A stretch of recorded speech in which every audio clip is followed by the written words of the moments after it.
पाकिस्तान और दुनिया भर में लाखों देखने और सुनने वालों को अरशद शरीफ का सलाम। नाज़रीन, आज वफाकी काबीना का इजलास हुआ और इसमें जहां कोरोना वायरस के साथ निपटने की जो हुकूमती तदाबीर है उसका रिव्यू किया गया, वहां पे होटल इंडस्ट्री उसके हवाले से भी बातचीत हुई और फैसला ये किया गया कि minister for planning and special initiative Asad Umar साहब, जो कि NCOC national command and operation centre को हेड करते हैं, उसके चेयर करते हैं, वो इस हवाले से एसओपीज डिवाइस करेंगे। और जिस तरह आहिस्ता आहिस्ता ग्रेजुअल मुल्क में कारोबारी एक्टिविटीज़ शुरू हो गई हैं, स्मार्ट लॉकडाउन का सिलसिला है, तो इस हवाले से भी एसओपीज डिवाइस करनी है।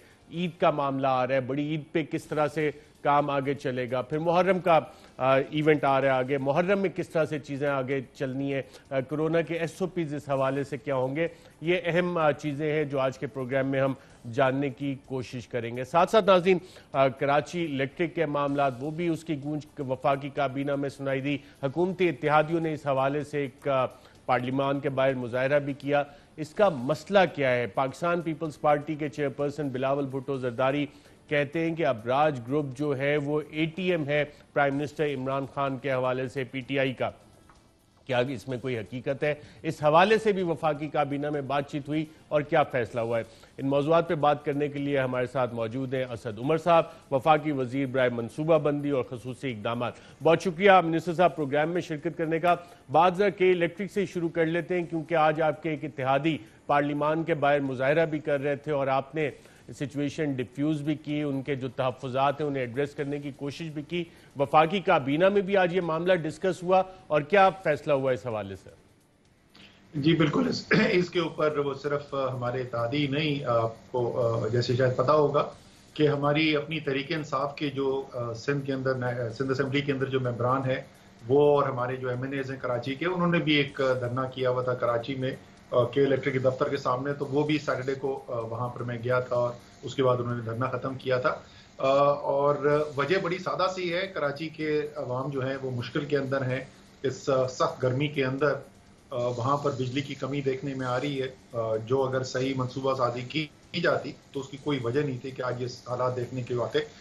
तो उसके ऊपर आज सही आप कह रहे हैं, बिल्कुल काबीना के अंदर भी बातचीत हुई और वज़ीर आज़म ने खुसूसी तौर पर परसों एक जुमेरात को मीटिंग कॉल की है, जिसके अंदर वो इस तमाम मामलात का बड़ी तफसील से जायजा लेने वाले हैं कि वहाँ पर क्या हो रहा है कराची के बिजली के निज़ाम के अंदर, क्या क्या मसाइल हैं और उनके लिए क्या इकदाम करने हैं। जब मिनिस्टर आपके इत्तेहादी मुत्तहिदा कौमी movement floor of the parliament पे उन्होंने डिमांड की थी कि जो के इलेक्ट्रिक का हुकूमत पाकिस्तान के साथ मुआहदा है, जो प्राइवेटाइजेशन की डिटेल्स हैं उनको पब्लिक किया जाए, तो क्या हुकूमत इस मुआहदे को किसकी कितनी शेयर होल्डिंग है पब्लिक करेगी? इरादा है, क्योंकि प्राइवेटाइजेशन के लिए जब ये मामला जा रहा है, शंघाई इलेक्ट्रिक भी इसमें इंटरेस्ट का इजहार कर चुका है। रिसेंटली भी कराची पाकिस्तान स्टॉक एक्सचेंज में बाकायदा तौर पे नोटिस अनाउंसमेंट हुआ इस हवाले से। तो हुकूमत क्या ये पब्लिक करेगी सारी तफसीलात? जी, अगर इसके अंदर कोई कानूनी बंदिश नहीं है तो बिल्कुल पब्लिक कर देना चाहिए। ये कौन सा कोई मुआहदा को तहरीक इंसाफ का किया हुआ तो मुआहदा है नहीं। इसकी तो के इलेक्ट्रिक की निजकारी आज से 15 साल पहले हुई थी। उस वक्त पीएमएलक्यू की हुकूमत थी, उसके बाद 5 साल पीपल्स पार्टी की हुकूमत रही, जरदारी साहब की हुकूमत रही, फिर 5 साल मुस्लिम लीग नून की हुकूमत रही। तो ये सब लोगों ने उस मायदे को साथ लेकर चले, उस निजकारी को साथ लेकर चले।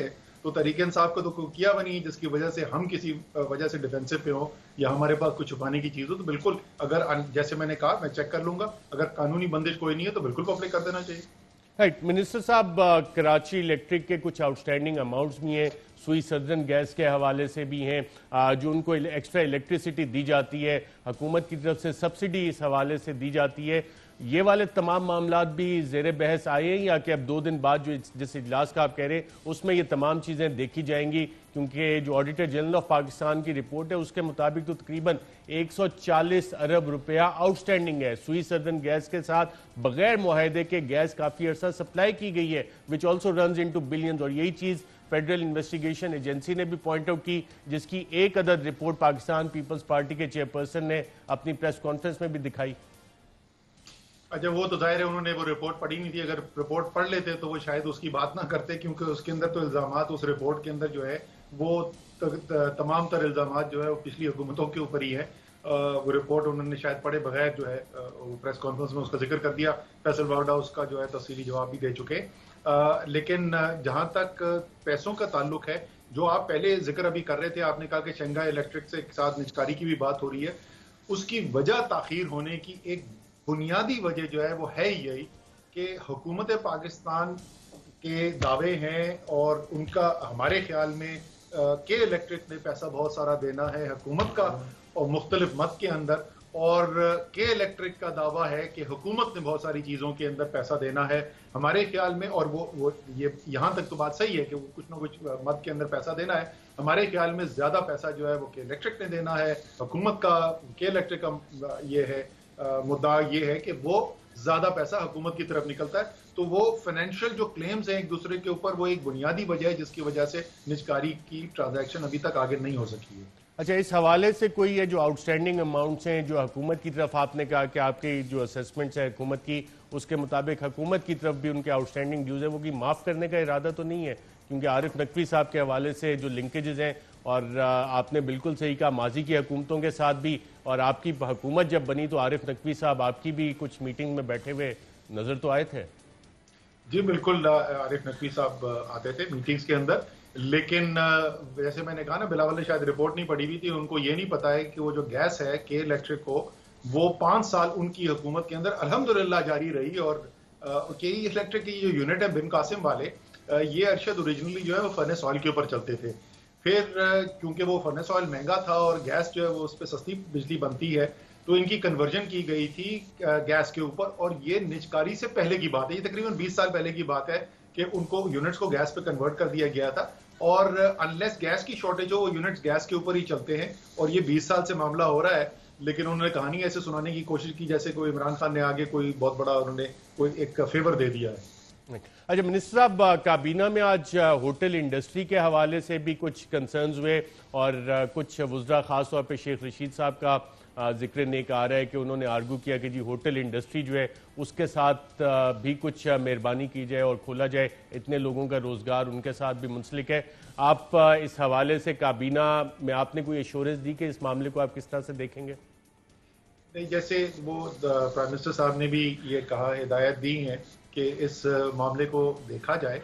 आपको पता है कि हम एक बड़ी मुश्किल सूरत हाल के अंदर, तमाम दुनिया, सिर्फ पाकिस्तान ही सारी, लेकिन हम भी बाकी दुनिया की तरह एक मुश्किल सूरत हाल के अंदर है कि एक तरफ हमने कोशिश करनी है कि ज़्यादा से ज़्यादा लोगों का रोज़गार भी चलता रहे, और दूसरी तरफ वबा ना ऐसी फैले कि हमारे सेहत का निज़ाम ही मफलूज होकर रह जाए और उससे मईशत जो है मफलूज हो जाए। और अल्हम्दुलिल्लाह अभी तक हमने जो फैसले किए हैं वो शायद आप दुनिया के ऊपर अगर नज़र दोहराएंगे तो बेहतर तवाज़ुन कायम करने के अंदर हम कामयाब रहे हैं।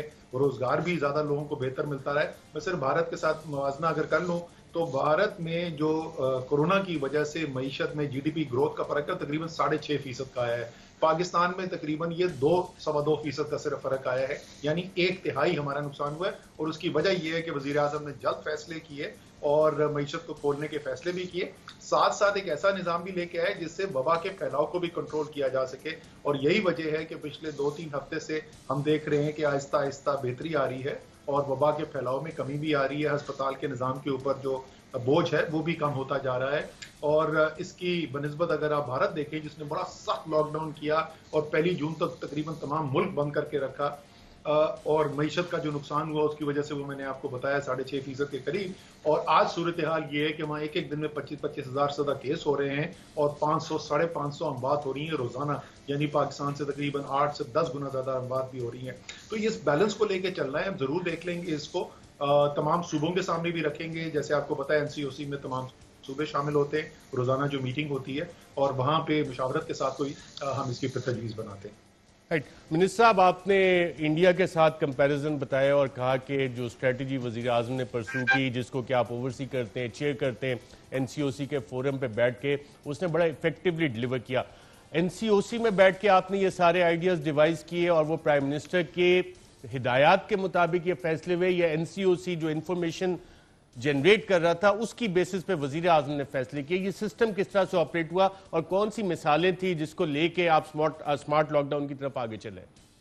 देखिए, जो बुनियादी विजन था, जो मैंने बात आपको कही, पहले दिन से वजीर आजम ने ये कहा कि ये सूरत हाल अगर हमने इसको सही फैसले ना किए तो ऐसी पैदा हो सकती है कि शायद वबा से लोग कम अमवात हों और भूख से ज्यादा हों, और वो अब आप देख रहे हैं कि वर्ल्ड हेल्थ ऑर्गेनाइजेशन जैसा इदारा यही बात कर रहा है, जो वर्ल्ड फूड प्रोग्राम है वो अब यही बात कर रहे हैं। तो वो बुनियादी विजन जो था वो वजीर आजम का था। उसके बाद जिम्मेदारी जो थी कि रोजाना की बुनियाद के ऊपर माहिरीन के साथ बैठना, सूबों के साथ मुशावरत करना, जो वफाकी जितने तमाम इदारे हैं सब उनको साथ बैठाना और वो डेटा एनालाइज करके फिर उसके बुनियाद के ऊपर फैसले तजवीज़ करते रहे। वजीर आजम ने किसी पॉइंट पर भी ये नहीं कहा कि क्योंकि उनका सियासी मौक़िफ़ एक है तो जो भी साइंस कह रही हो या जो भी हकायक कह रहे हो, जिस तरीके से हमें डोनाल्ड ट्रंप को देखा फैसले करते हुए कि उन्होंने ना साइंस को देखा, और डॉक्टर फौची जो उनके चीफ एडवाइजर थे वो उनकी भी नहीं सुनते थे। वजीर आजम ने किसी एक मौके पर भी ये नहीं किया कि जज्बात से फैसला किया। हाँ, विजन बिल्कुल क्लियर था और वो वक्त ने साबित किया कि वो बिल्कुल दुरुस्त विजन था और उसकी वजह से पाकिस्तान एक बहुत बड़ी तबाही से बचा है। अच्छा मिनिस्टर साहब, जो NCOC का फोरम है कोरोना से निमटने के लिए, दुनिया के दीगर ममालिक ने भी इसी तरह के नए सिस्टम्स बनाए डिसीजन मेकिंग के, या पाकिस्तान वो वाहिद मुल्क है जिसने NCOC जैसा इदारा बना के और decision making, information based decision making के लिए इस तरह का इदारा कायम किया? और फिर दूसरी हमने एग्जाम्पल देखी नेशनल लोकस कंट्रोल सेंटर। तो ये डिसीजन मेकिंग के हवाले से क्या ये पहले स्टेप्स हैं या दुनिया में और ममालिक ने भी इस तरह के स्टेप्स लिए हैं? देखिए, मैं ये को हतमी तौर पर तो नहीं कह सकता कि दुनिया में और किसी मुल्क में है या नहीं, लेकिन हमने ये देखा है कि ये मसाइल हमें बहुत सारे ममालिक के अंदर नजर आ रहे हैं। अमेरिका जैसे बड़े मुल्क के अंदर आपको नजर आ रहा है कि वहाँ पे स्टेट्स जो हैं, रियासतें जो हैं वो कुछ और फैसले कर रहे हैं, वफाक कुछ और बात कर रहा है और कोऑर्डिनेशन हमें वहाँ पर होती हुई नजर नहीं आ रही। और कोई ऐसा एक सिंगल फोरम नहीं है। एक टीम है जो उनकी डोनाल्ड ट्रंप की एडमिनिस्ट्रेशन की टीम है, लेकिन हम देख रहे हैं कि उस टीम के अंदर कोई दूसरी रियासतों के जो नुमाइंदे हैं वो नहीं बैठे हुए, या किसी और सियासी जमात के वहाँ पे नुमाइंदे रिप्रेजेंटेटिव नहीं है। पाकिस्तान के इसी तरीके से भारत के अंदर कम से कम मुझे कोई ऐसी इसकी इक्विवेलेंट, इसकी मुताबिकत रखने वाली किसी बॉडी का नहीं पता। और पाकिस्तान में भी शायद पहली दफा किया गया कि किसी भी नागानी आफत या इतने बड़े क्राइसिस के अंदर एक ऐसा प्लेटफॉर्म क्रिएट किया गया जहां तमाम वफाकी, तमाम सूबाई इदारे भी मौजूद हों, रोजाना की बुनियाद पर कोऑर्डिनेशन भी हो और इंफॉर्मेशन, मालूमात जो है वो सब एक टेबल के ऊपर है। पाकिस्तान में तो एक बहुत बड़ा चैलेंज जो 18वीं तरमीम के बाद ये है कि क्योंकि हम हिस्सों के अंदर बढ़ गए निजाम के अंदर, तो जिस वक्त हमने शुरू किया तो अरशद हमें तो ये नहीं पता चलता था कि किस शहर में कितने बेड हैं जिसके ऊपर वेंटिलेटर्स मौजूद हैं, उस पर कितने मरीज बैठे हुए हैं, कितनों में ऑक्सीजन है, कितनों में नहीं है। वो निज़ाम भी हमें बिल्कुल ज़मीन से स्टार्ट करके, स्क्रैच से स्टार्ट करके हमें वो निज़ाम बनाना पड़ा। और क्योंकि तमाम इदारे जो हैं, तमाम वफाक के इदारे, तमाम सूबे जो हैं वो एक मजबूत निज़ाम के साथ चले, तो हमने एक बहुत बड़ी उसके अंदर कामयाबी भी देखी है। और मेरे ख्याल में एक बहुत बड़ा एक ये सबक है जिसको हम इस्तेमाल कर सकते हैं आगे और बहुत सारे काम के लिए, जिसमें से एक जिस तरीके से आपने जिक्र किया नेशनल लोकस कंट्रोल सेंटर भी बना है। लेकिन ये मॉडल जो है उसमें एक बड़ी वाज़ेह चीज़ है कि अगर पाकिस्तानी जो है वो किसी चीज के ऊपर साथ मिलकर काम करें तो दुनिया का बड़े से बड़ा चैलेंज जो है ना वो पाकिस्तानी उसका मुकाबला कर लेते हैं। बिल्कुल, ये आपने बहुत अच्छी बात की। मैं इसी मॉडल पे और ये रेप्लिकेट कहाँ पे कैसे होने और कहाँ से इस मॉडल में एक स्टेप आगे जाके जो जुरिस्डिक्शन है, मिनिस्ट्रियल जुरिस्डिक्शन, वो किस तरह से ख़त्म हो रही है उस पर मैं थोड़ी देर में आता हूँ। लेकिन जो आपने NCOC के हवाले से बताया और फैसला साजी सिंध हुकूमत कह रही है, जो नंबर्स के आपने हवाले से बताया कि जी टेस्टिंग जो है उसके नंबर शायद कम हो गए, क्या इसमें कोई हकीकत है या कि वाकई पाकिस्तान में जो कोरोना वायरस का स्प्रेड है वो रुका है और जो स्मार्ट लॉकडाउन की स्ट्रेटजी है उसने इफेक्टिवली काम किया है? सर, इसको जो हम देखते हैं, जैसे मैंने कहा, रोजाना की बुनियाद पर जब सुबह देखते हैं, बल्कि मेरी तो सुबह का आगाज ही है, सोने उठने के बाद जब मैं फोन अपना उठाता हूं तो सबसे पहले वो NEOC के पास से जो इदारा है जो आदाद शुमार जमा करता है, मैं उनकी प्रेजेंटेशन खोलता हूं कि कल क्या हुआ पाकिस्तान में। और जाहिर है फिर उसके बाद मीटिंग्स होती हैं रोजाना के सुबह के बाद। उसमें हम क्या क्या चीज देखते हैं? हम ये देखते हैं कि टेस्ट कितने हुए, हम ये देखते हैं उस टेस्ट के अंदर से कितने लोगों को कोरोना पॉजिटिव साबित हुआ, हम ये और उसका जो है वो जो रेशो बनता है उसको पॉजिटिविटी रेशो हम कहते हैं, हम उसको देखते हैं। हम ये देखते हैं कि अस्पताल के अंदर इस वक्त पाकिस्तान से 700 से ज्यादा अस्पताल जहां पे कोरोना के मरीज आ रहे हैं उसमें कितने मरीज इस वक्त हैं दाखिल। हम ये देखते हैं कि ऑक्सीजन के ऊपर कितने इस वक्त मरीज हैं और उसमें से लो फ्लो ऑक्सीजन पे कितने और हाई फ्लो ऑक्सीजन पे कितने। और हम ये देखते हैं कि वेंटिलेटर पे कितने मरीज हैं जो सबसे ज्यादा जो क्रिटिकल पेशेंट होते हैं। और उसके बाद हम ये देखते हैं कि अफसोसनाक जो सबसे बाद के अमवात कितनी हुई है। तो हम किसी एक चीज पर इंतजार नहीं कर रहे। टेस्ट जो है वो पीक के ऊपर टेस्ट 31 साढ़े 31 हजार तक हम पहुंचे थे। कैपेसिटी हमारी 70,000 से ऊपर जा चुकी थी, फिर उसके बाद हमने बढ़ाना रोक दिया क्योंकि इनफ्लो लोगों का कम हो गया। जो कमी नजर आ रही है वो आपको इसलिए कमी नजर आ रही है, टेस्ट अब हो रहे हैं 21, 22, 23, 24 हजार, इस रेंज के अंदर टेस्ट हो रहे हैं। उसकी वजह क्या है कि टेस्ट की गाइडलाइन, और ये यूनिवर्सल गाइडलाइंस है, अमेरिका में भी यही गाइडलाइंस यूज होती हैं कि वो शख्स जिसको अलामात जाहिर हो रही हैं उसको टेस्ट किया जाए। हर शख्स को सड़क से पकड़ पकड़ के टेस्ट नहीं करना, क्योंकि वो लोग जिनमें अलामात जाहिर हो रही हैं उसके अंदर कमी आई है इसलिए, और ये वहां पर टेस्ट में ज्यादा कमी आपको नजर आ रही है जहां पे अलामात कम नजर आ रही हैं। लेकिन ये टेस्ट का एक नंबर है। पॉजिटिविटी रेशो जैसे मैंने आपको बताया वो पीक पे 23% पे चला गया था, कल वो 10% से कम था। 30 अप्रैल के बाद सबसे कम पॉजिटिविटी रेशो, यानी जितना पॉजिटिविटी रेशो कम हो उतनी अच्छी चीज होती है। 30 अप्रैल के बाद कल सबसे कम पॉजिटिविटी रेशो था, वो 10% से भी कम हो गया, 9.5% था। इसी तरीके से अस्पताल में जो मरीज हैं, अस्पताल में मरीज 8,500 तक तादाद पहुंच चुकी थी, कल उनकी तादाद तकरीबन 3,500 थी। हमारे ऑक्सीजन के ऊपर जो मरीज हैं लो फ्लो और हाई फ्लो मिला के वो 2,967 के करीब मरीज थे जून की 20 तारीख को। कल वो 1,800 से भी कम थे, तकरीबन 1,700 के करीब मरीज थे। तो वहां पे आपको कमी, वेंटिलेटर 550 से ज्यादा मरीज एक वक्त में हो चुके थे, कल तकरीबन 340 थे। आप अमवात जो है वो दिन में हम 150 तक पहुंचे थे, कल 50 अमवात हुई हैं। तो सिर्फ एक हम मेजर से नहीं ये कह रहे, तमाम जितने भी हम मेजर देखते हैं उन सब से हमें नजर आता है कि वबा के फैलाव में कमी हुई है। लेकिन मैं अरशद, मुझे सिर्फ 30-40 सेकंड और दे दें। ये इसलिए हो रहा है कि अवाम ने बेहतर अपनी हिफाजती तदाबीर के ऊपर अमल किया, जो इंतजामिया थी उन्होंने कार्रवाई की, बड़ी मुअस्सर कार्रवाई की, और उसकी वजह से हमें ये बेहतरी नजर आ रही है। लेकिन पिछले 1-2 दिन से हमें ये भी खबरें मिल रही हैं और रिपोर्ट्स आ रही हैं कि लोगों ने हिफाजती तदाबीर पर अमल करना कम कर दिया है। कल हमने ये एनसीओसी की मीटिंग में सुबह ये एजेंडा रखा हुआ है, तमाम चीफ सेक्रेटरी से इसके ऊपर बातचीत होगी।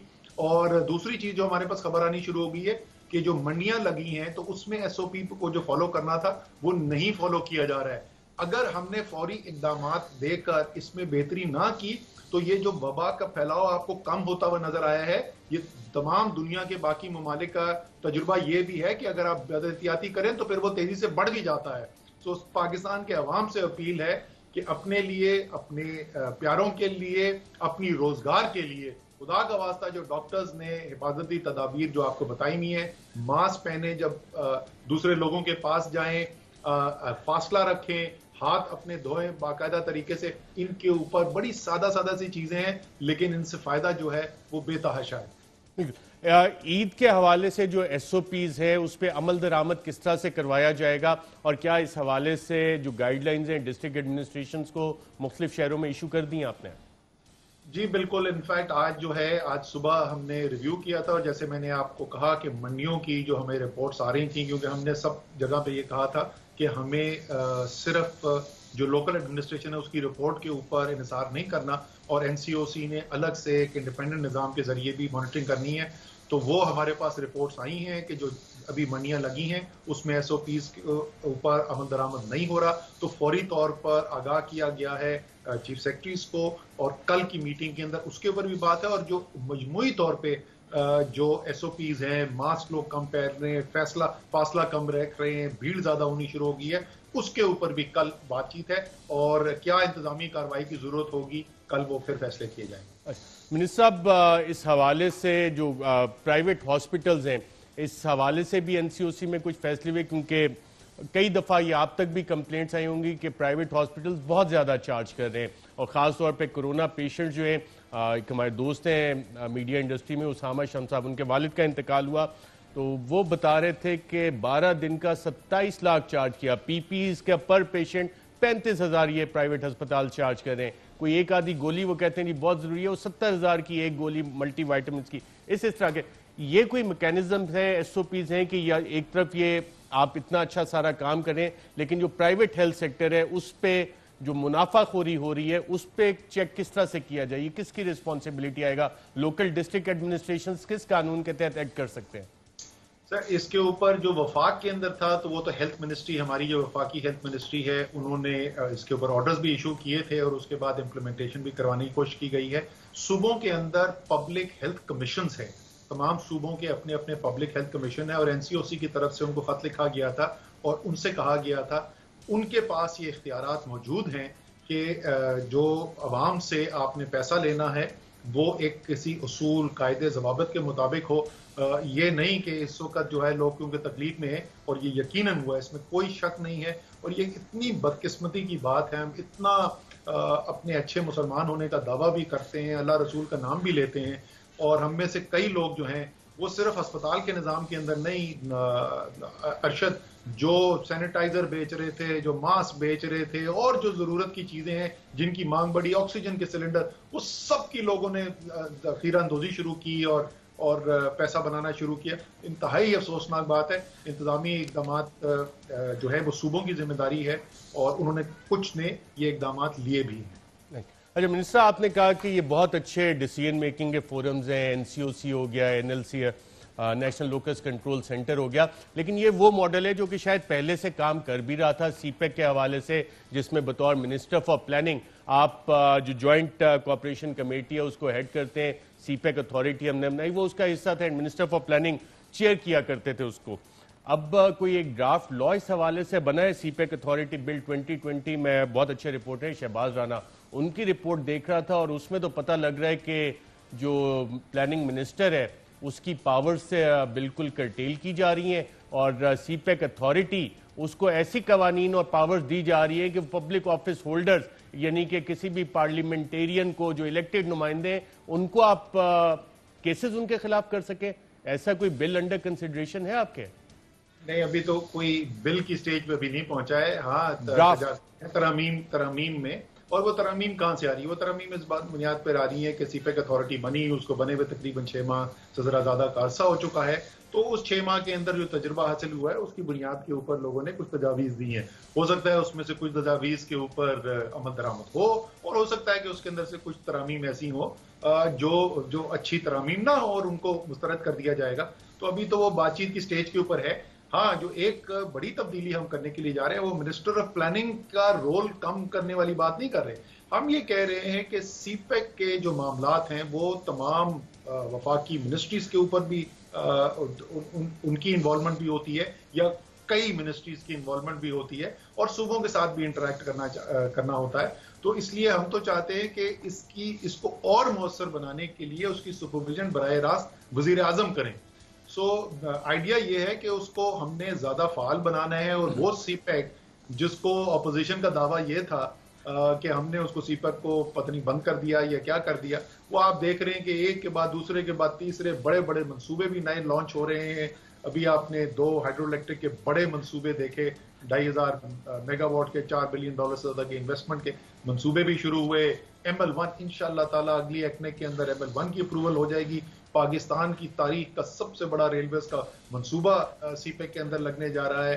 इसी तरीके से जो पहले मंसूबे चल रहे थे वो मुकम्मल हुए। इस साल की एलोकेशन के अंदर सीपेक के लिए जहां तक मुझे याद पड़ता है कि 70 अरब से ज्यादा पैसे हैं जो सीपेक के मंसूबों को मुकम्मल करने के लिए। सो वो कमिटमेंट है, हमारा एक कॉर्नर स्टोन है हमारी इकोनॉमिक स्ट्रेटजी का और उसी कॉर्नर स्टोन को उसको ज्यादा फाल बनाने के लिए कोशिश ये है कि और उसको इख्तियारात भी दिए जाएं और वजीर आजम की बराह रास्त लीडरशिप के अंदर वो काम करें। यानी एक सुपर स्ट्रक्चर ऑफ गवर्नेंस आप कह रहे हैं जिसको प्लानिंग मिनिस्टर को निकाल के CPEC authority chairman chief of staff बन जाएगा, क्योंकि तमाम मिनिस्ट्रीज ने कोऑर्डिनेट करना है तो वो directly reporting to the prime minister होगा और बाकी छोटी छोटी वजारतें जो है वो सारे इसको एड और वो एडर एंड अबेटर होंगे सीपेक अथॉरिटी के।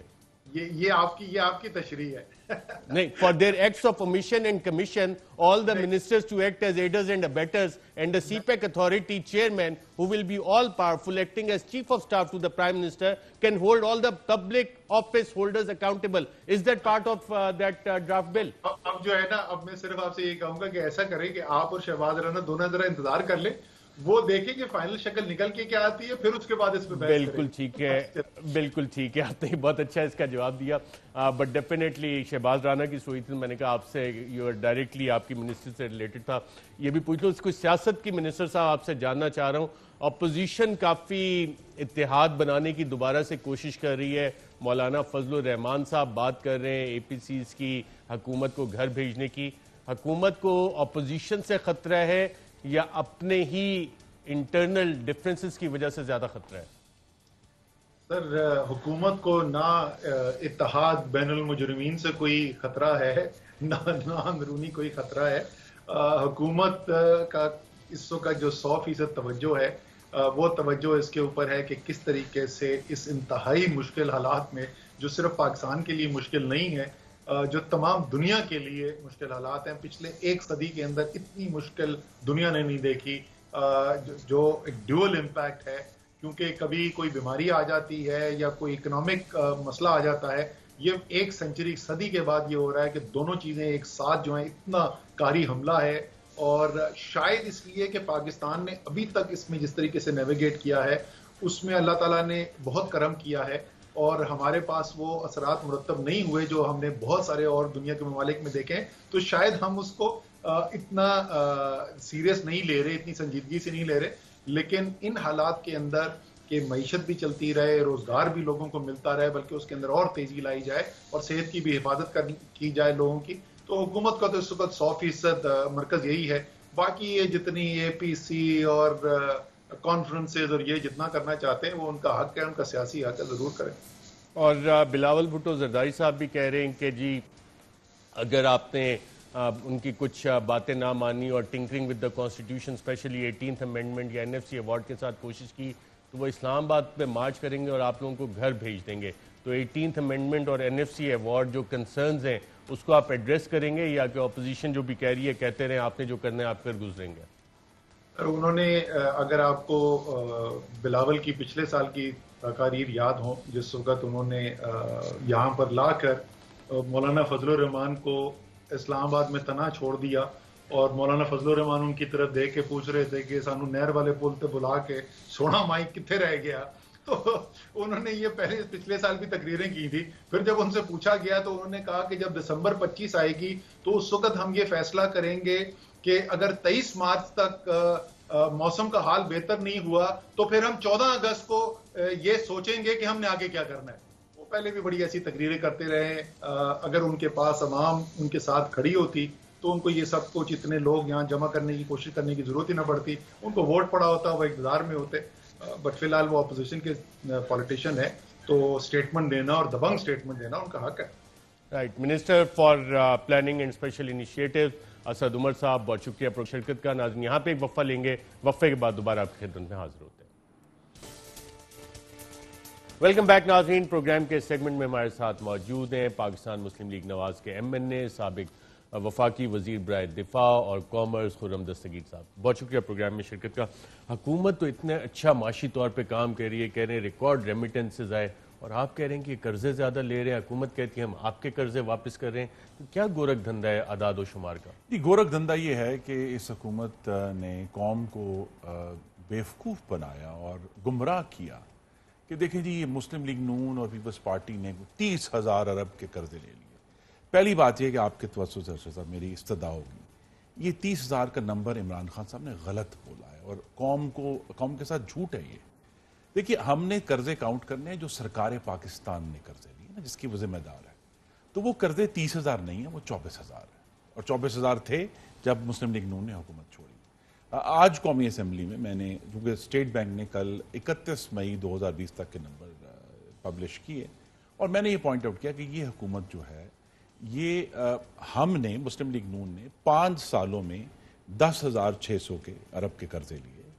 ये 23 माह में ही 10,222 अरब के कर्जे ले चुके हैं।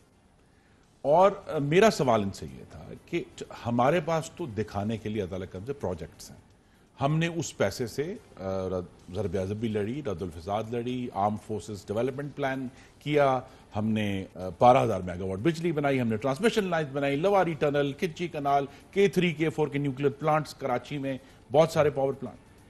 इनके पास क्या है दिखाने के लिए? और इसलिए मैंने वहां लफ्ज इस्तेमाल किए कि ये ऐसी हुकूमत है जहां कर्जा है पर तरक्की नहीं है, सरकार है पर हाकमियत नहीं है, माफिया है पर हुकूमत नहीं है, और आवाम के लिए भूख है लेकिन रोजगार नहीं है। अगर कर्जे ना लेने से इनके ख्याल में मामला ठीक हो सकते थे तो ये ना लेते, लेकिन इनकी नाअहली इस किस्म की है, नालायकी की इस हद तक ये पहुंचे हैं कि ये 10,200 अरब के कर्जे ले चुके हैं और इनके पास कोई प्रोजेक्ट नहीं है पाकिस्तान के अवाम को दिखाने के लिए कि हमने क्या बनाया है, हमने कोई अस्पताल बनाया है, हमने कोई मोटरवे बनाई है, हमने कोई गवादर पोर्ट बनाई है। सिर्फ दिखाने के लिए 107 अरब के खंडर हैं पेशावर की सड़कों के ऊपर। हुकूमत तो कहती है हम पिछली हुकूमतों के कर्जे वापस कर रहे हैं। देखिए, ये क्या हमारी हुकूमत ने कर्जे वापस नहीं किए? हमने अपने 5 सालों में अरशद साहब 8,900 अरब के कर्जे वापस किए। ये भी रिकॉर्ड का, यही तो बात है कि ये कोई मिस्ट्री नहीं है। ये अगर आप, और मैंने कहा भी ऐवान में कि इन वफाकी वज़रा की मुझे बार बार तालीम बालगा करनी पड़ रही है कि खुदा के लिए अब नंबर्स पढ़ना तो सीखे ना, कि हमारे से पिछली जो हुकूमतें थी हमने उनके कर्जे 8,900 अरब वापस किए। ये हमारे कर्जे अगर वापस कर रहे हैं, उसकी 5,000 अरब की वजह यह है कि इन्होंने अपने पांव पर इतनी बड़ी कुल्हाड़ी मारी जब इन्होंने जो शरह सूद थी 6.25% पे हम छोड़ के गए थे, उसको डबल से ज्यादा 13.25%। इसका मतलब ये जो बड़ा वाज़ेह है, बड़ा सादा कि मुस्लिम लीग नून की हुकूमत ने अपने आखिरी साल 1400 अरब के जो डेट रीपेमेंट की, जब इन्होंने इंटरेस्ट रेट डबल किया तो वो 1400 अरब पहले साल 2800 अरब हो गया, पिछले साल, इस साल वो 3300 अरब हो गया। कि भाई आपके अपने किए गए जो हैं वो आपके सामने आ रहे हैं और आप कहते हैं जी हमारे पास स्पेस नहीं है। भाई आपके पास स्पेस हो सकता था अगर आप उस तरह की बेवकूफियां ना करते। और वो जो 13.25% का इंटरेस्ट रेट था, अब अगर आप उसको एनालाइज कर लें, अब जबकि नीचे आ गया इंटरेस्ट रेट, उसका नुकसान क्या हुआ? पहले साल, पिछले साल पाकिस्तान की जो सबसे बड़ी सनत है लार्ज स्केल मैन्युफैक्चरिंग, वो 6% डाउन हुई, इस साल 8% डाउन है। उसका जो असल नतीजा है जो हमारे लिए अहम है, 12 लाख पाकिस्तानी बेरोजगार हुए। उसके नतीजे में फायदा किसको हुआ? सिर्फ एक ग्रुप को फायदा हुआ, उस माफिया को, वो जो हॉट मनी लेकर आया था 3.7 बिलियन, और वो वापस चला गया और उनको 13.25% की बुनियाद पर डॉलर्स में पेमेंट हुई। वो आए, वो चले गए, उनको फायदा हो गया। पाकिस्तान के अवाम जो है नुकसान में है। तो इस हुकूमत से मैंने यही पूछा कि आप हमें ये बता दें कि ये जो आपने 10,200 अरब कर्जा लिया है, ये आपने कहां लगाया है? और इसमें एक और भी तालीम बालगा है ना वो वज़रा के लिए, कि जो आपने 5,000 अरब वापस किया है वो इसके अलावा है। असल में इन्होंने कर्जा अगर आप कैलकुलेट करेंगे तो 15,200 अरब लिया, 5,000 उसमें से नेट वापस किया। तो ये जो 10,200 का फिगर कल स्टेट बैंक ने रिलीज किया है, ये इनकी इंडेटेडनेस की, सेंट्रल गवर्नमेंट डेट, ये एक हद है। अच्छा, हुकूमत तो एक और बात कहती है कि देखें जी हम तो स्टेट बैंक से बोरिंग नहीं कर रहे, हम तो कमर्शियल बैंक से बोरिंग कर रहे हैं। और आपने इंटरेस्ट रेट बताया 13.25%। तो जो कमर्शियल बैंक से लोन लिए हुए हैं वो उसी इंटरेस्ट रेट पे कितने सालों के लिए होंगे, या अब इंटरेस्ट रेट कम हो गया 6.25 पे ले आए स्टेट बैंक, तो अब वो ये कम हो जाएगा, या कि वो आपकी कमिटमेंट्स होती हैं स्टेट की जो अब आप पे करते रहेंगे 13.25%? ये एक कई 100 अरब रुपए का स्कैंडल है। आप भी इस पे रिसर्च करें, हम भी रिसर्च कर रहे हैं कि फायदा। देखिए, ये जो शॉर्ट टर्म लोन बैंक से हम बोरो करते हैं हुकूमत पाकिस्तान, वो जो भी इंटरेस्ट रेट हो उसके ऊपर नीचे करीब करीब होता है, बीच में थोड़ा फर्क होता है। इन्होंने एक अजीब बात की है कि जब भी ये शरह सूद घटाने लगे थे, उससे 1 या 2 दिन पहले जो ऊंचा इंटरेस्ट रेट था उसके ऊपर शॉर्ट टर्म बॉन्ड को लॉन्ग टर्म बॉन्ड में ट्रांसफर किया गया। कर सकते हैं, इसमें कोई गवर्नमेंट्स करती, लेकिन ये क्या बात 2 दिन रुक के नहीं हो सकती थी कि अगर आपने करना है तो आप 7% पे करें? आपने 9% पे क्यों किया? या आपने करना है तो आप 11% पे करें, आपने 13.25% पे क्यों किया? ये भी एक बहुत बड़ा स्कैंडल बाहर आएगा हॉट मनी की तरह कि जनाब ये कौन से बैंक्स हैं जिनको, ये एक माफिया है जिसने ऑपरेट किया कि जब उनको पता चला कि इंटरेस्ट रेट घटने लगा है तो उन्होंने जनाब गवर्नमेंट से कहा कि जी आप तो हमारे शॉर्ट टर्म बॉन्ड, क्योंकि short term bond flexible interest rate पे होते हैं, उन्होंने लॉक किया हाई बॉन्ड्स के ऊपर और पाकिस्तान के अवाम के ऊपर, जैसा मैंने कहा 10,200 अरब का कर्जा सिर्फ 23 माह में चढ़ गया। 44% इजाफा हुआ है पाकिस्तान के सेंट्रल गवर्नमेंट डेट में 23 माह में। और अगर इसी तरह चलते रहे तो ये गालिबन हम देखेंगे कि जो पाकिस्तान का जो टोटल डेट है वो 60,000 अरब तक जाएगा अगर ये अल्लाह ना किया हाकिम बदन ये हुकूमत 5 साल रहेगी। तो ये हालात जो हैं, सिचुएशन बहुत गंभीर होती जा रही है, क्योंकि किसी भी जगह पे इकोनॉमी ने, अगर बाहर के हमारे पाकिस्तानियों ने पैसे भिजवाए हैं, बड़ी अच्छी बात है, उनका पाकिस्तान के ऊपर एक एहसान है, वो अपने ख़ानदानों को भेजते हैं, पाकिस्तान को सपोर्ट मिलती है। लेकिन हुकूमत ये बताए कि उसने पाकिस्तान में रोज़गार पैदा करने के लिए, मैन्युफैक्चरिंग को करने के लिए, जो एग्रीकल्चर की तबाही हुई है उसकी जिम्मेदारी कौन लेगा? यहां कोई जिम्मेदारी लेने के लिए तैयार नहीं। और आज भी जब वज़रा ने मेरा जवाब दिया, उन्होंने कहा देखिए आपका तो करंट अकाउंट डेफिसिट बड़ा हाई था आपके ज़माने में। ठीक है, हम मानते हैं करंट अकाउंट डेफिसिट हाई था, लेकिन ग्रोथ रेट भी हाई था, 5.8% के ऊपर ग्रोथ रेट छोड़ा था। अगर आज मुस्लिम लीग नून की हुकूमत होती और ग्रोथ रेट 6% पर होता तो हम इस काबिल होते कि हम अपना करंट अकाउंट डेफिसिट भी घटा रहे होते। यहां तो करंट अकाउंट डेफिसिट घटाया है। जो असल चीज है, पाकिस्तान के अवाम के लिए आटा 26% महंगा हुआ है। तमाम तर कमिश्नों रिपोर्टों के बावजूद चीनी मुस्तकिल महंगी हो रही है। तो उस माफिया को आपने क्या नुकसान पहुंचाया है? मैंने समझ नहीं पाया कि जी एक फोरेंसिक कमीशन भी हुआ, उससे पहले FIA की रिपोर्ट भी हुई, लेकिन चीनी की कीमत मुस्तकिल बढ़ी है। पिछले हफ्ते 5 रुपए फिर बढ़ गई है। तो पाकिस्तान के अवाम, जिनका मैं एक नुमाइंदा हूं, वो ये पूछते हैं कि भाई इन कमिश्नों का, इन रिपोर्टों का हमें क्या फायदा कि 1 रुपया चीनी की कीमत कम नहीं हुई। हमने नोटिस ले लिया, इस नोटिस का हमें क्या फायदा हुआ कि आटा जो है वो 830 रुपए से 1100 रुपए जो है वो 20 किलो का आटे की बोरी हो गई है। तो हमें, पाकिस्तान के अवाम को क्या फायदा है नोटिस लेने का? कि आपने नोटिस लिया है तो पाकिस्तान में अद्वियात शॉर्ट हो गई है, अद्वियात 200-400 गुना उनकी कीमत बढ़ गई है। तो यहां इसलिए मैंने कहा कि यहां एक सरकार तो मौजूद है PTI की, लेकिन हाकमियत नहीं। अच्छा, इस पर खुर्रम दस्तगीर साहब, हुकूमत ये सारी शुगर इंक्वायरी कमीशन रिपोर्ट है, उस पर भी कह रहे हैं एक्शन वगैरह ले रहे हैं, चलें वो देखते हैं। कीमतें यकीनन आवाम का इस हवाले से, लेकिन हुकूमत और प्राइम मिनिस्टर साहब ने इतना बड़ा कंस्ट्रक्शन पैकेज अनाउंस किया है, इससे कह रहे हैं कि इकॉनमी रिवाइव हो जाएगी, जॉब्स क्रिएट हो जाएंगी। ये तो अच्छा इकदाम है हुकूमत का, इसको आप कैसे देखें? इसके बेनिफिट्स आना कब से शुरू हो जाएंगे?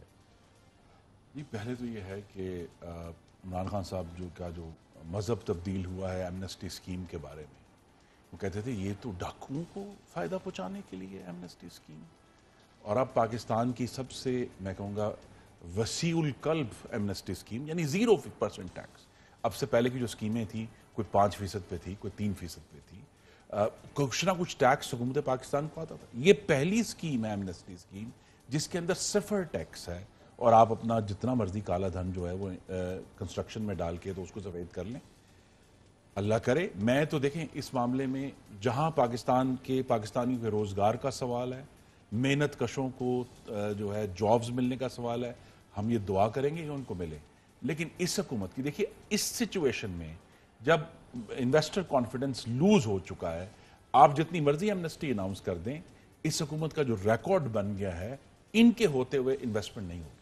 अच्छा, जितने बड़े बिजनेसमैन हैं वो तो कह रहे हैं कि अच्छी स्कीम है और इससे इकोनॉमी जो है रिवाइव हो सकती है, जो कि ग्लोबली एक वो कहते हैं रिसेशन आया था बिकॉज ऑफ कोरोना पेंडेमिक, और प्राइम मिनिस्टर के स्टेप से मईशत रिवाइव हो जाएगी। देखिए, एक बात वाज़ेह होनी चाहिए साहब, और ये प्लीज़ मैं चाहूँगा कि आप कहते वस्तु से आपके नाजरीन ये बात समझ लें। पाकिस्तान की मईशत का बेड़ा गर्क कोरोना आने से पहले हो चुका था। इन्होंने पाकिस्तान के अवाम से और पार्लियामान से झूठ बोला, और ये लफ्ज़ मैंने इसलिए इस्तेमाल किया है कि पार्लियामान में आए और पिछले साल बजट के वक्त और कहा जी 3.3% ग्रोथ है, और अब आके जब नए बजट आने से 2 महीने पहले इन्होंने इतराफ़ किया कि असल जो ग्रोथ थी वो तो 1.9% थी। 1.9% ग्रोथ और 3.3% ग्रोथ में हजारों अरब रुपए इन्वॉल्व है। इन्होंने पाकिस्तान के अवाम को नहीं बताया कि ये तो पहले ही बेड़ा गर्क हो चुका था। पहले साल में ही अगर आप 5.8 से 1.9 के ऊपर आएंगे, तो इसका मतलब यह है कि आपने इतना बड़ा इकोनॉमी ने डाउनवर्ड पाथ लिया है, जिसमें बेरोजगारी है, जिसमें भूख है, जिसमें पाकिस्तान के लोगों के लिए तकलीफ है, क्योंकि ये बैक वक्त हुआ है कि महंगाई भी आई, बेरोजगारी भी आई, और सिर्फ इस हुकूमत की गलत और नालायक पॉलिसीज की वजह से। खुर्रम दस्तगीर साहब, हुकूमत से जब बात करें वो कहते हैं कोरोना पेंडेमिक की वजह से ग्लोबल रिसेशन आया, और फिर कंपैरिजन वो कहते हैं कि देखिए इंडिया में इतनी नेगेटिव ग्रोथ है, लेकिन प्राइम मिनिस्टर ने अच्छे इकदाम लिए जिससे हमारा इतना नुकसान नहीं हो रहा मईशत का, और हमारी जो नेगेटिव ग्रोथ की प्रोजेक्शन थी उसको भी अब इस कंस्ट्रक्शन पैकेज से हम ओवरकम कर लेंगे। देखिए, hope is not a strategy. अगर आप इस उम्मीद आपने एक पैकेज देकर आप ये कहें कि जी अल्लाह करे हो जाए, इस तरह तो नहीं होगा ना। आपको मैनेज करना पड़ेगा, आपको अपना डेट भी मैनेज करना पड़ेगा, और आपको IMF से गुफ्तगू करनी पड़ेगी कि इस किस्म की ये फरमा रहे हैं शराइत जिसकी अब जिक्र हो रहा है रोज़ाना कि जी सरकारी मुलाजमों की तनख्वाहें जो हैं उनके इंक्रीमेंट रोकने का प्लान है, कहीं कहते हैं पेंशन रोकने का प्लान है। एक तो ये हुकूमत जो है ये पूरी तैयारी के साथ पार्लियामान और अवाम के सामने नहीं आती। ये एक इंतशारी जो है, मैं ये कहूँगा कि आतिशबाजियाँ छोड़ देते हैं, उस पर मैं और आप गुफ्तगू करते रहते हैं, और बाद में पता चलता है कि सुना है हो भी चुका विसाले। तो ये जो है ना इश्यूज, ये इनको इनकी जो इस वक्त क्रिपलिंग इनकॉम्पिटेंस है, इसका अभी तक हमें हल क्रिपलिंग इनकॉम्पिटेंस है। खुर्रम दस्तगीर खान साहब, एक नाज़रीन यहाँ पे एक वफ़ा लेंगे, वफ़े के बाद दोबारा आपकी। वेलकम बैक नाज़रीन, इस वक्त हमारे साथ मौजूद हैं केबल ऑपरेटर एसोसिएशन पाकिस्तान के चेयरमैन खालिद रईन साहब। खालिद रईन साहब, कोई मसला आ रहा है के इलेक्ट्रिक के साथ आप लोगों को भी? कराची के अवाम तो ऑलरेडी बिलबिला रहे हैं। जी हाँ, बिस्मिल्लाहिर्रहमानिर्रहीम। जी, मसाइल तो पिछले 1 साल से के इलेक्ट्रिक के लोगों ने हमारे साथ किया हुआ है। जब से पिछले साल मानसून की बरसातें हुई थी तो उन्होंने कोशिश की कि जो अमात हुई हैं इसका इल्ज़ाम केबल ऑपरेटर के सर थोपा जाए, मगर हमने उनके इस इल्ज़ाम को रद्द किया और हमने टेक्निकली साबित भी किया कि हमारे वायरों में कोई करंट नहीं होता। उसके बाद से लेकर कंटिन्यू जो है गैर एलानिया तौर के ऊपर जो है केबल ऑपरेटर के वायर्स काट रहे हैं मुसलसल। कई बार हमारे मुज़ाकरात भी हुए, मगर इधर मुज़ाकरात करते उधर हमारी वायर काटते हैं। के इलेक्ट्रिक ये बोलती है कि हम हमारे पोल खाली कर दें, और हम जो है इनको ये बताया कि हम आज से नहीं, जब से केबल का वजूद आया है, जिस ज़माने में KESC था, तब से हम कॉन्ट्रैक्ट लीगल तौर पर इनके पोल इस्तेमाल कर रहे थे। मगर जब के इलेक्ट्रिक ने शिफ्ट हुआ के इलेक्ट्रिक, तो इनके और KMC का तनाज़ा हुआ। इसके बाद हमारा कोई एग्रीमेंट आपस में नहीं हो सका। मगर हमने इनको ये बताया कि कराची पाकिस्तान में ज़राए इब्लाग के चैनल पहुँचाने की जिम्मेदारी केबल ऑपरेटर पर है, और केबल ऑपरेटर ये सर्विस जो है केबल वायर के ज़रिए लोगों के घरों तक पहुँचाते हैं। सिर्फ इनको एतराज़ है, बाकी हम सारे पाकिस्तान भर में पावर कंपनीज जो हैं हम उनके पोल भी इस्तेमाल कर रहे हैं, उनको कोई एतराज़ नहीं है। सिर्फ के इलेक्ट्रिक के लोगों को एतराज़ है कि के इलेक्ट्रिक ने तो इश्तिहारात भी इस हवाले से छापे थे तमाम अखबारात में। आप कह रहे हैं कि मुआहिदा ऑलरेडी एग्जिस्ट कर रहा है, तो अब जो केबल ट्रांसमिशन है वो कराची में इफेक्टेड है या दीगर शहरों में भी इफेक्ट हो रही है? सर, आज जो है ना, आज सिर्फ कराची जो हमने स्ट्राइक की है एहतजाजन, वो कराची, हैदराबाद और सखर में है। मगर जो मसाइल जो है ना वो कराची के अंदर हैं। के इलेक्ट्रिक जो है ना, किसी की गवर्नर साहब ने भी हमें यकीन दहानी कराई थी कि वायरें नहीं कटेंगी, मगर उनके अहकाम भी हवा में उड़ा दिए। इधर वादे करते हैं, अगले दिन जो है केबल के वायर्स काटना शुरू कर देते हैं। अब देखिए, अगर केबल की मुझे कोई जरिया नहीं है ना लोगों के घरों तक केबल पहुँचाने का, केबल क्योंकि वायरलेस केबल तो पाकिस्तान में है नहीं, मैंने केबल के जरिए पहुँचाना है। और अगर कल को KMC ये बोलते कि मेरी लैंड खाली कर दो, अपने पोल उखाड़ दो, क्या ये मुमकिन है कि के इलेक्ट्रिक अपने पोल उखाड़ सकती है वहाँ से? राइट, तो ये मसला हल कैसे होगा? सर देखिए, हम तो ये कह रहे हैं कि गवर्नर साहब अपनी सरबराही के अंदर हमको बिठाएं, एक SOPs तय कर दें हमारे उनके दरमियान में। हमने एक रिक्वेस्ट की थी सिंध हुकूमत को कॉमन कॉरिडोर बनाने की, जैसा कि आपके लाहौर और इस्लामाबाद में है। सिंध हुकूमत ने वो कॉमन कॉरिडोर अप्रूव कर दिया है, हमने उस पर काम भी शुरू कर दिया। मगर कराची का जो एरिया है तकरीबन 1000-1200 किलोमीटर का एरिया फैला हुआ पूरे कराची के अंदर, तो हमें कोई 3-4 साल का टाइम चाहिए। ग्रेजुअली हम इनके पोल खाली करते जाएंगे। हम ज़ेर ज़मीन अपनी केबल, जब तक हम केबल नहीं बिछाते तो हमें मुनासिब टाइम मिलना चाहिए उसको, और हम ये चाहते ही हैं कि हमारा कुछ उम्मीद करते हैं कि ये मसाइल जल्द होंगे। खालिद रईन साहब, बहुत शुक्रिया प्रोग्राम में शिरकत करने का। नाज़रीन, आज के प्रोग्राम में इतना, इजाज़त दीजिएगा।